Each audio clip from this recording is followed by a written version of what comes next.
Good? Right. Okay, people. Hello and welcome back to Nostos Strength and Conditioning, the home of the Nostos S&C podcast.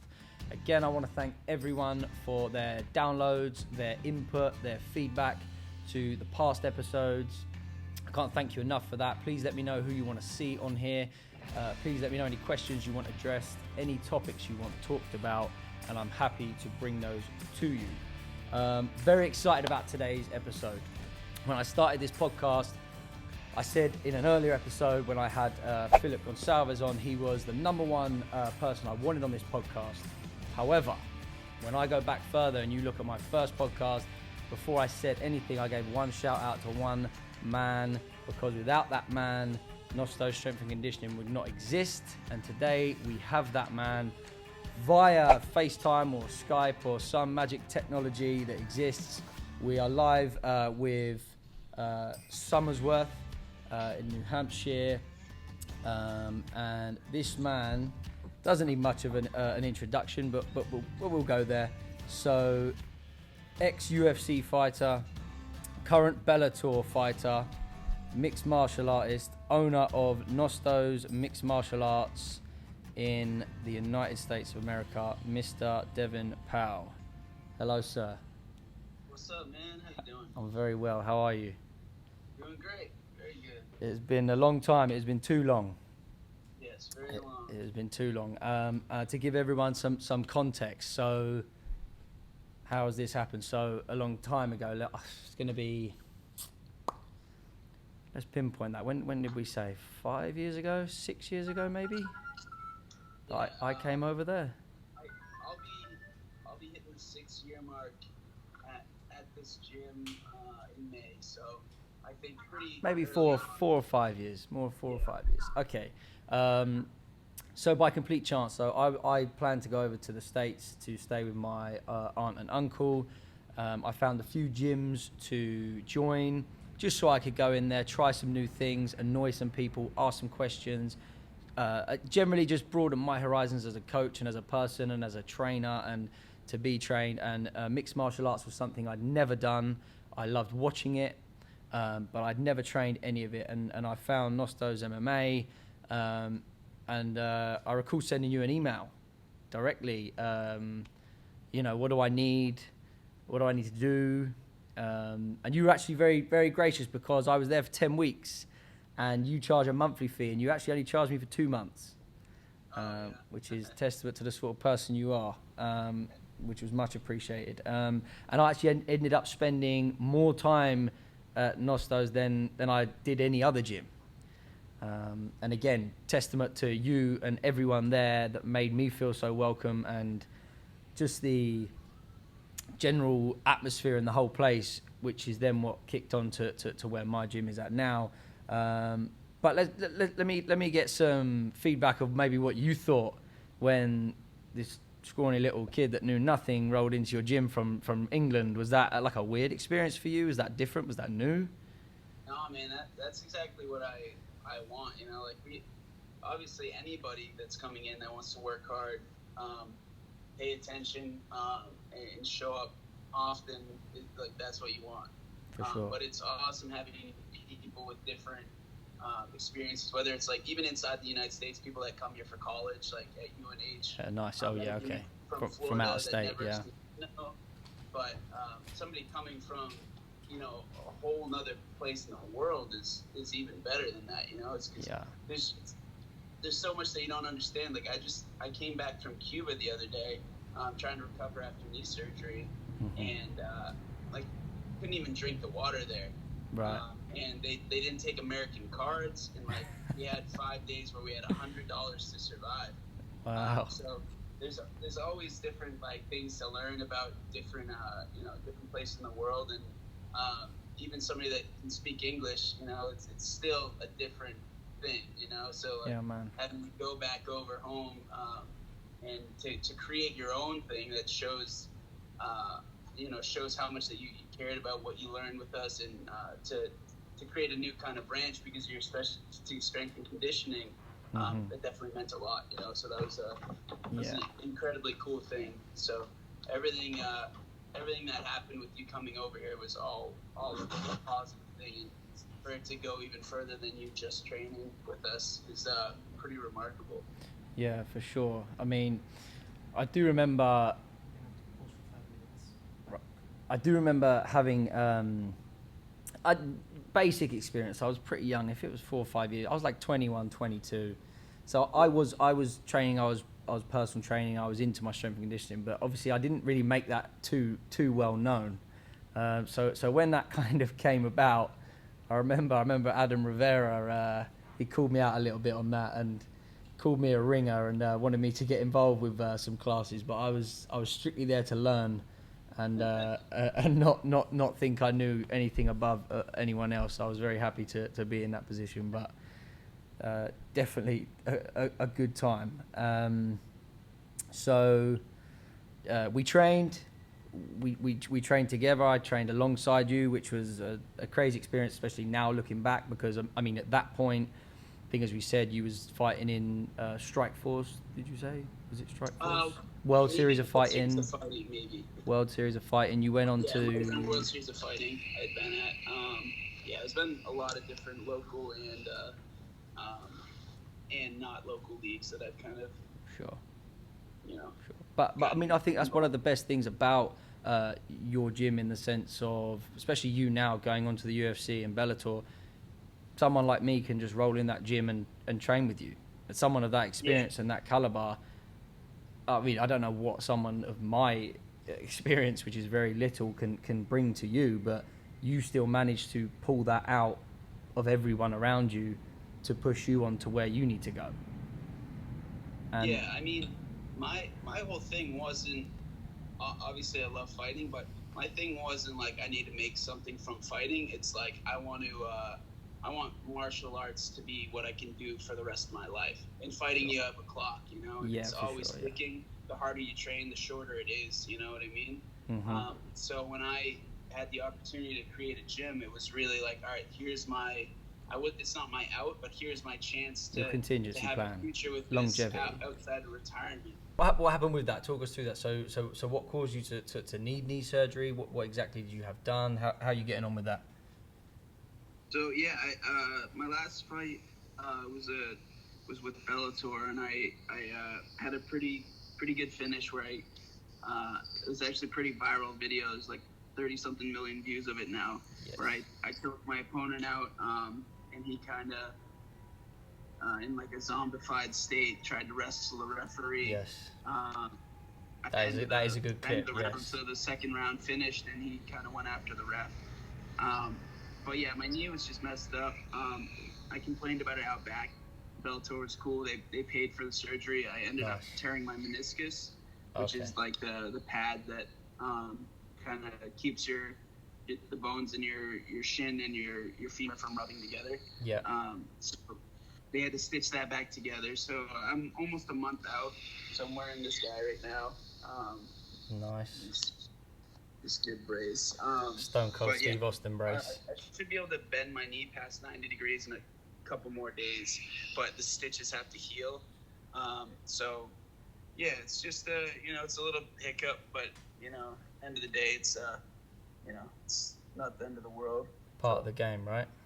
Yeah, it's always part of the game. All my last fights, I've had injuries. Before I had that Dana White looking for a fight, my back was injured really bad. Yeah. When I fought for the NEF title, I could barely bend over and touch my toes. And then I went on and fought for World Series of Fighting, hurt. I tried to take a break from fighting, and then I got the call to fill in on 3 weeks' notice for the Dana White show when I was trying to kind of take time to rehab and get healthy again. And then I took that, and then in that fight, I tore my LCL and broke my nose. Yeah. So I tore part of my knee, broke my nose. Then I went on and fought in Arizona for the UFC. I broke my eye socket in that fight in a decision. The next fight after that, probably a week or 2 weeks before, I tweaked my knee and I couldn't throw anything with one of my legs the whole rest of the camp. And then immediately in the fight, I, of course, started throwing it again. And then Calgary, I fought. It's actually healthy. I had a 30-day camp, which is the best. It was a 13-month layoff, and then I fought with 30 days notice. And I I got the liver kick knockout. Yeah, I The remember. next fight I had was in Argentina, and I got a hyphema in my eye where I went blind in my right eye for 2/3 of the fight because the blood surfaced into the eye and it covered like the pupil, so I couldn't see anything out of it. And then this most recent fight, I tore my knee again. So it's a fucking terrible sport. I don't know what the rule is for vulgarity here, but That's it's cool. not No, I think that's fair enough. not a great sport for taking care of your body. You know, this is kind of the sacrifices we make to try and achieve something great with the very violent sport. Yeah, for sure. And you mentioned you had a 13-month layoff between fights. How much did that sort of affect your performance, your mindset? How did you feel going into that fight? Did you feel rested, or did you feel some ring rust, as they call it? Did you feel a bit slow in there, or how did you find that?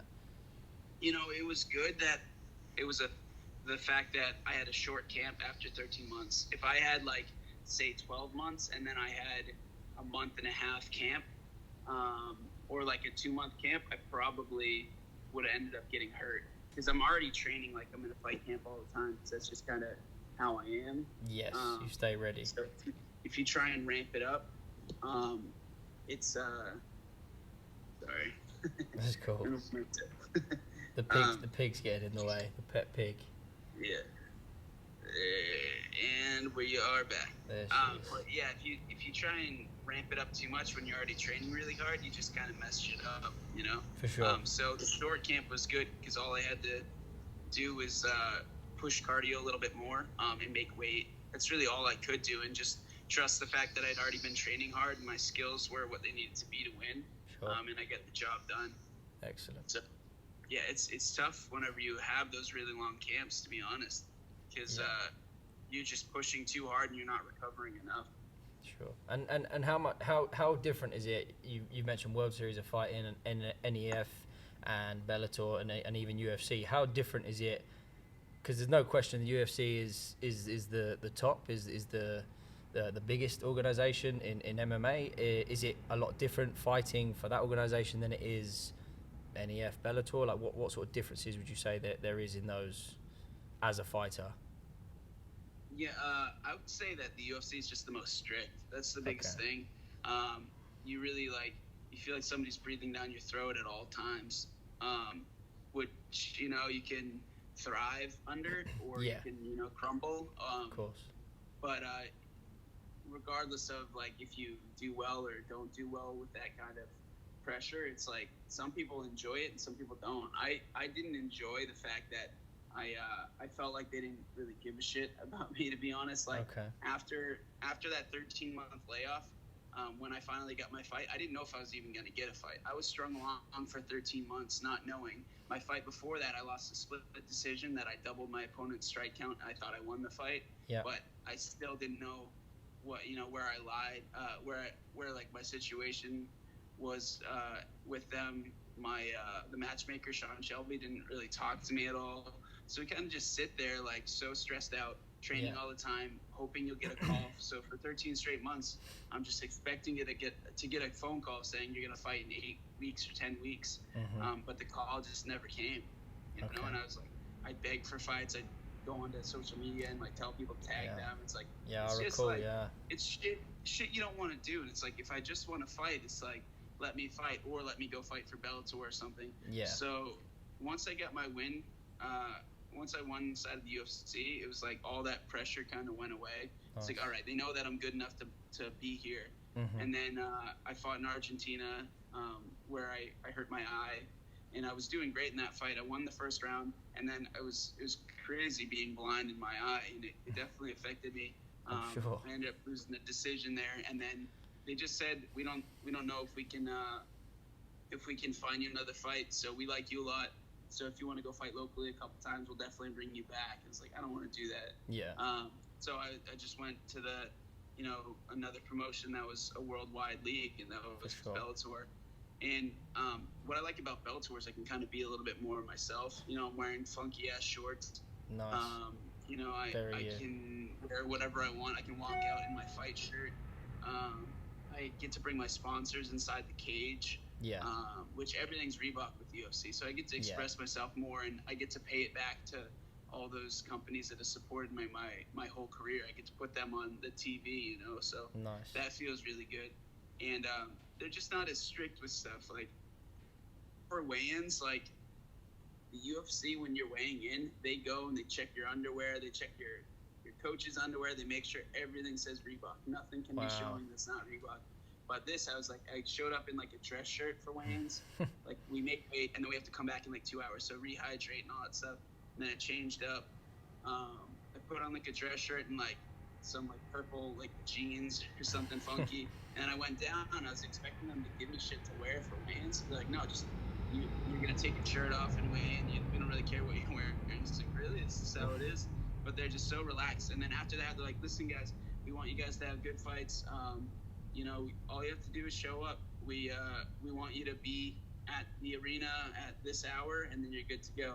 And then they just let us go. We go to our hotels and you know, and make it happen. They're not like breathing down your neck.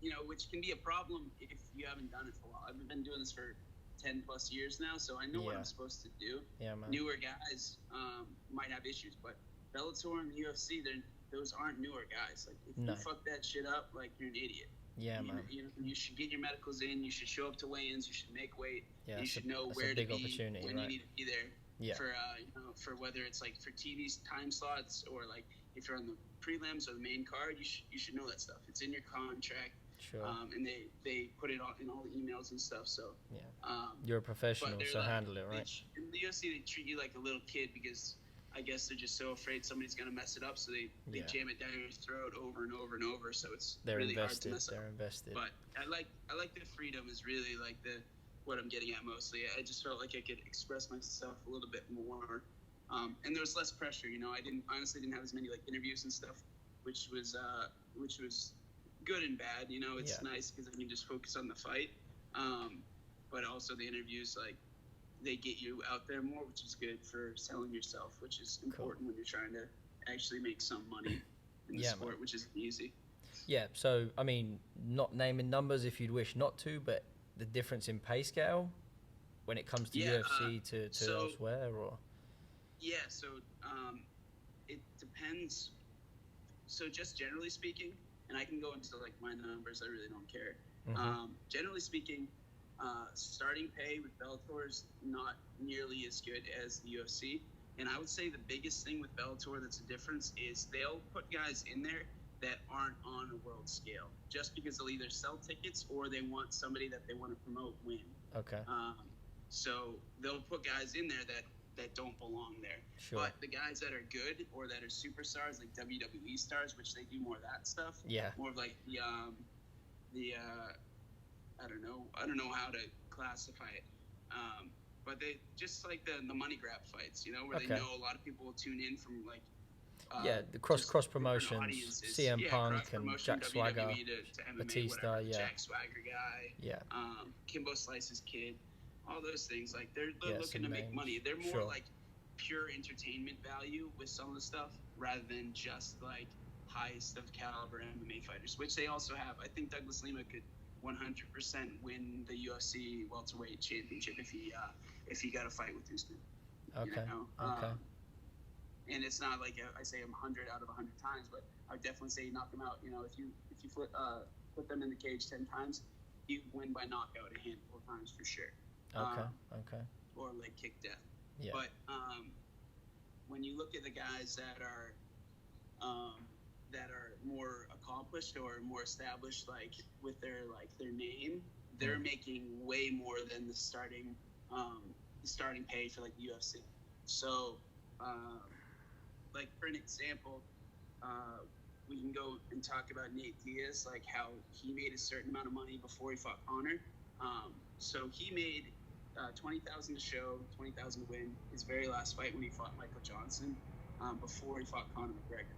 And then you look at somebody like Aaron Pico, who's only got like 4 fights or something like that, and you can check. I'm pretty sure that he makes $50,000 to show, $50,000 to win. He's just like a Bellator superstar. He's got like 4 or 5 fights. He's lost 2 or 3 times by knockout in Bellator because he's had tough fights. Yeah. But he was making way more. But then you flip it to the next fight, because he fought Conor McGregor, that star power, even though I would say that Nate Diaz probably had 15 fights in the UFC already, at least, he fought him, and his paycheck went from $20,000 to show, $20,000 to win, to $500,000 flat. Wow. And because he won, they obviously wanted him to lose. They gave him an immediate rematch, and in that one, he got $2 million, and then he got $10 million in pay-per-view points, so $12 million, and then he got, I think, $2.5 million to show up at his Vegas after party, and he got another like $2.5 million, or at least $250,000 from Reebok. So it's crazy. That's a step up. What happens when you fight the right people. Yeah. But for me, my first paycheck with Bellator wasn't as good as my last UFC money. Okay. But I was able to sell tickets, so I made thousands of dollars off ticket sales. UFC never lets you sell tickets, so that was definitely nice, because I had almost 200 people in the crowd for me, making a commission off every single one of those tickets. Amazing. And sponsorship money is way better, because they know that they're actually going inside the cage and going on your shorts and stuff. Whereas UFC, you can only wear Reebok. So that's a big difference. And I'm hoping, because I just had the $30+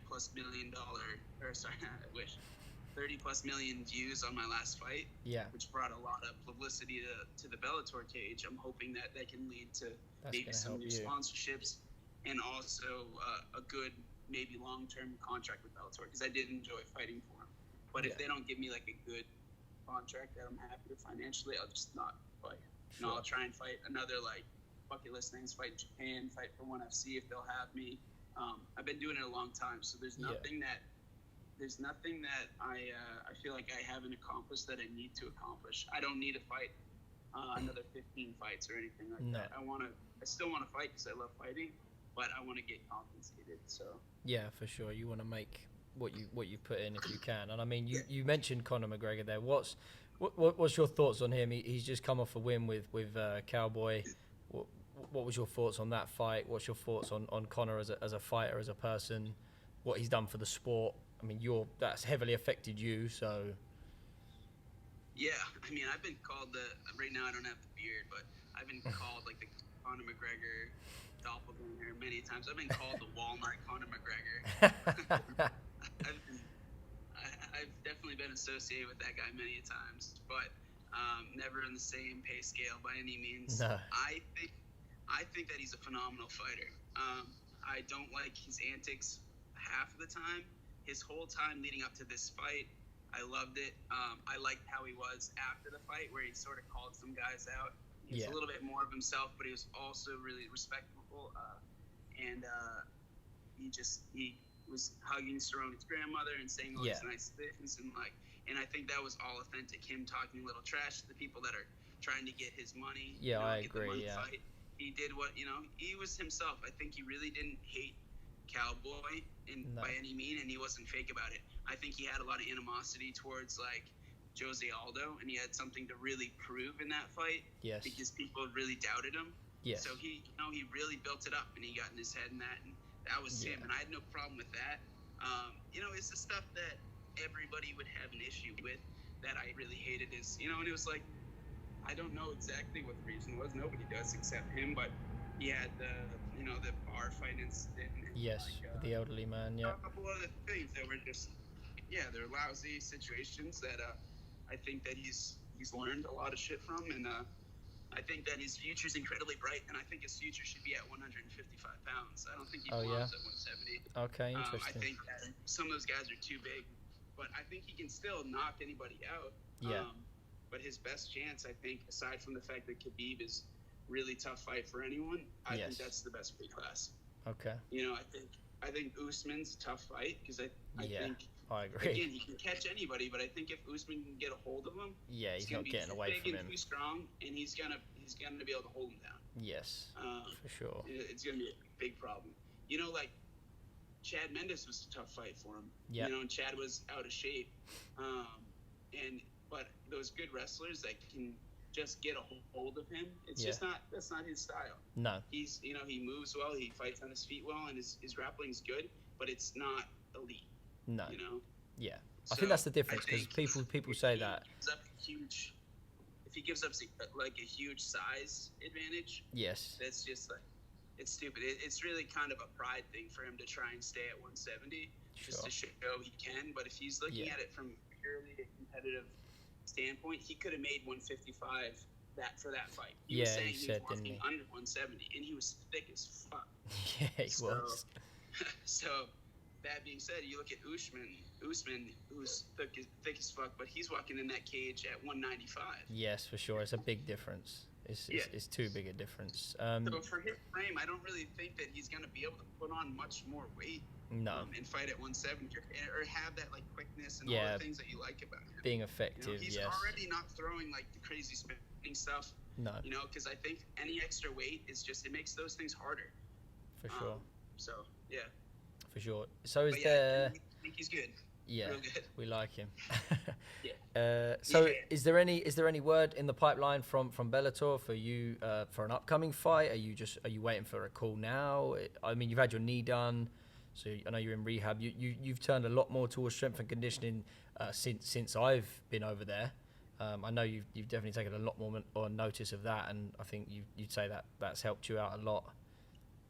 Yeah, that's one of the most frustrating things that I think one of the best shapes I've ever been in my life was for that Argentina fight. Yeah. But it's one of those injuries that happened in the fight that really like shook me. It sucks to say, but it is what it is.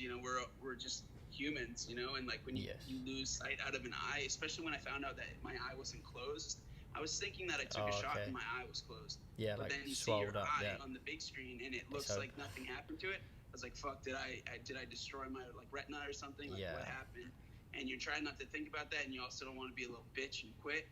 So like they come over because I was doing this right before the third round started. I closed my eyes because I'd rather be here with one closed eye, see perfectly here, than open this one and all I could see was a dark yellow, which really looked weird. So I closed it, and they came over and checked on me, and they're like looking at my eye, and they're like, "Are you okay?" And I was like, "Yes, I'm okay." But they didn't do this. They didn't like hold up the fingers so that I had to tell how many fingers were up, and I wouldn't have been able to do that. So they would have stopped the fight. Yeah.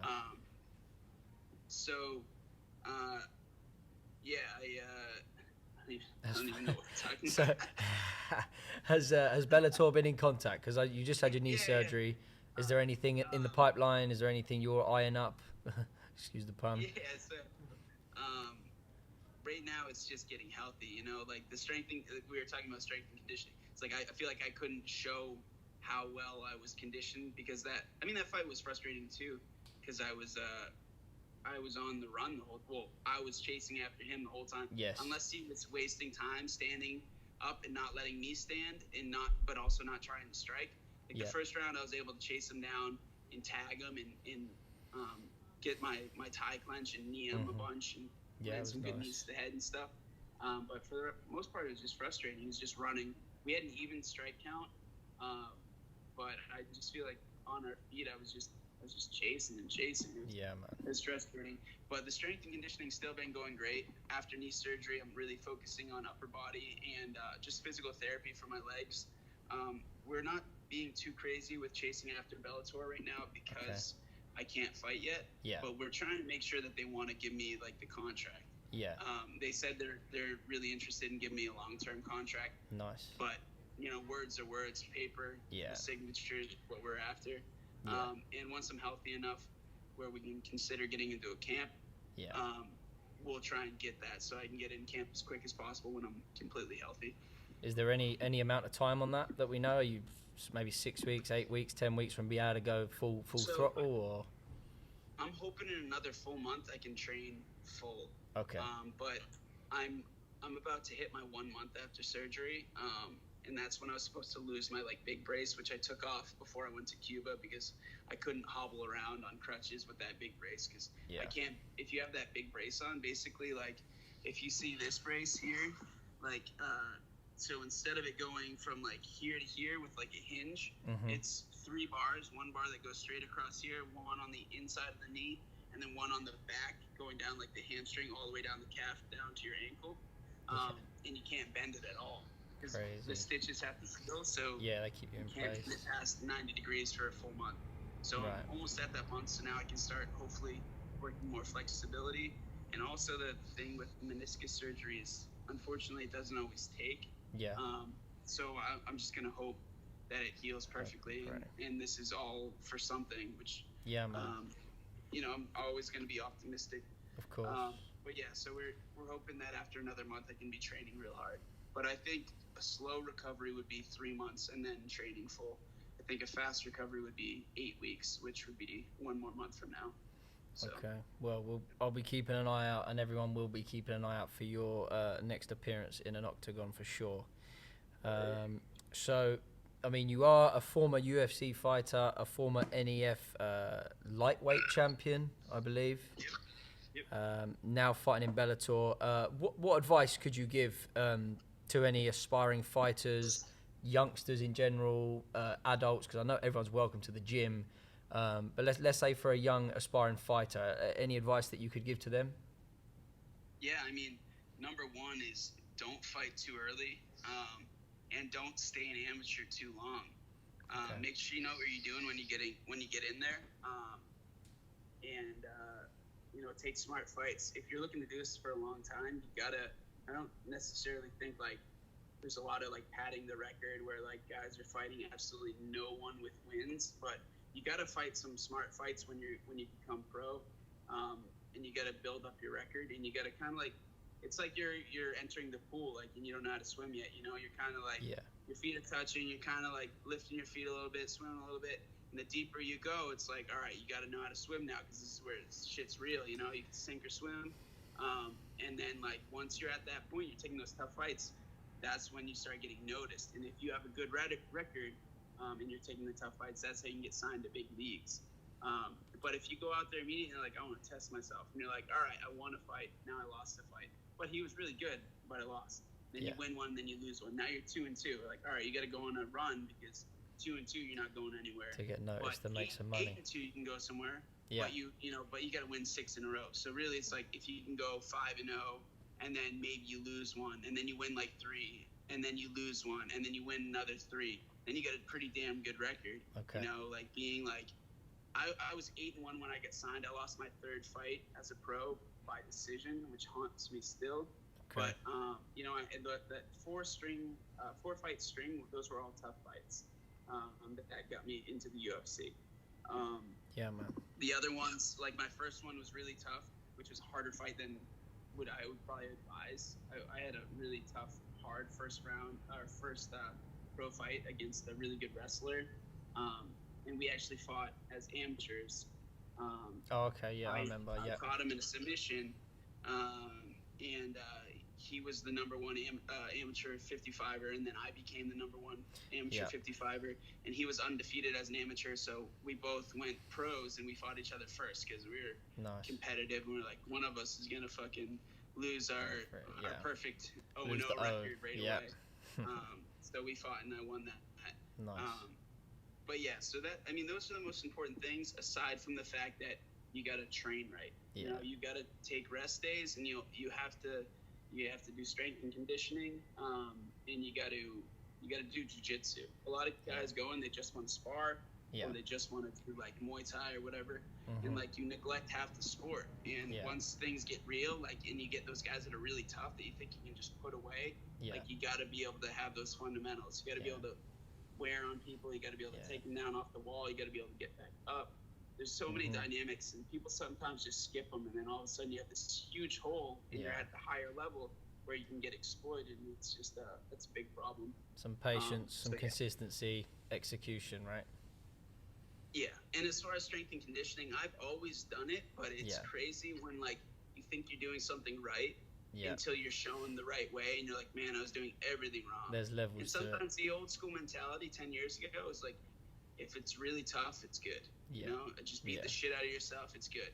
But then you got no energy to train the next day. You feel like shit, but you're like, well, I'm tough. You know, and those are good sometimes. Just to see how fucking tough you are. But it's not the way to evolve. Not great for longevity. It's just kind of like a mentor thing. So now I have a strength and conditioning coach with Mike Perry at Skills Strength, who's phenomenal. and he takes care of me. There's a lot of really good guys that go there. Calvin Cater, Rob Font, Mike Rodriguez. They're all in the UFC. Kyle Bochniak, he was in the UFC.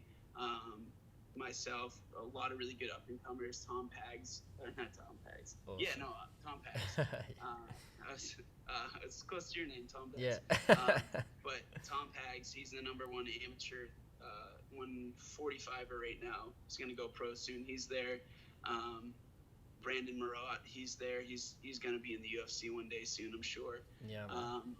But yeah, it's so important to if you can, go to the right people, and it's all money too. Like, of course, you got to sell yourself, so you got to get sponsorship. Quick shout out to a few of the guys over there: Jen Skoglund, Carolyn, your better half, Big Andy, Keegan. I hope he's doing well with his family. He's downstairs cutting weight for a fight. Of course he is, and Adina and his youngsters: Ross, Max, Jamie, Steve, Adam Rivera, Tim Hagen, who I know was over in Thailand recently. Yep. Such a beast. Anyone you want to mention? I mean, you mentioned plenty of people. Anyone you just want to give one last shout out to just before we close out? I mean, it's always the team, and then coaches. Carolyn's a support system. She actually corners me too. Joe Lozon corners me. I train at his gym. He's always invited all of my team there. And then my main gym at Port City BJJ, they gave me the green light. There's the man right there. You're talking about the big PC. Man. The man who beat my ass.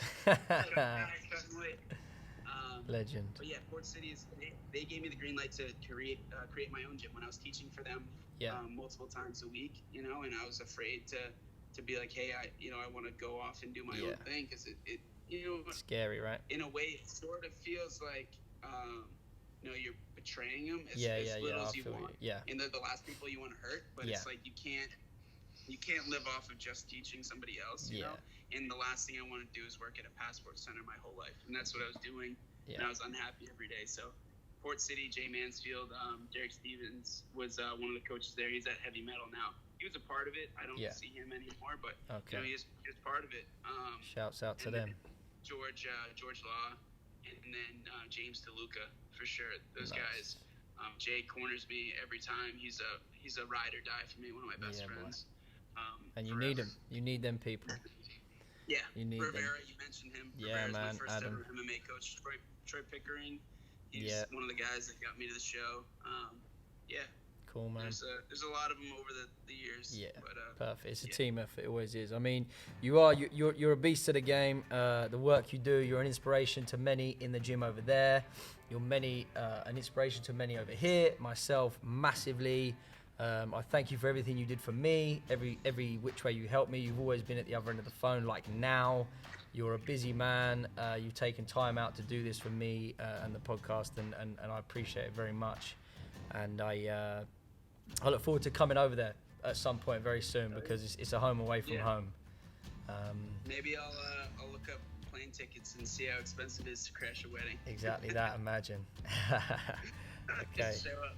Thank you again, man. Much appreciated. Imagine. I'll see your gym sometime too, though, for sure. Yeah. I don't know what the current status is. I know you're moving. You're not moved yet. Right? Yeah, moving soon, but there's plenty of pictures of this one. You can get in the next one. Your photo will be hanging in there as well, so all good. You're coming with. Sweet. All right. Appreciate you for coming on, man. Okay, so catch this podcast on Spotify, Apple Podcasts, and YouTube. I thank Dev again for coming on. What a legend. And I'll catch you down the road.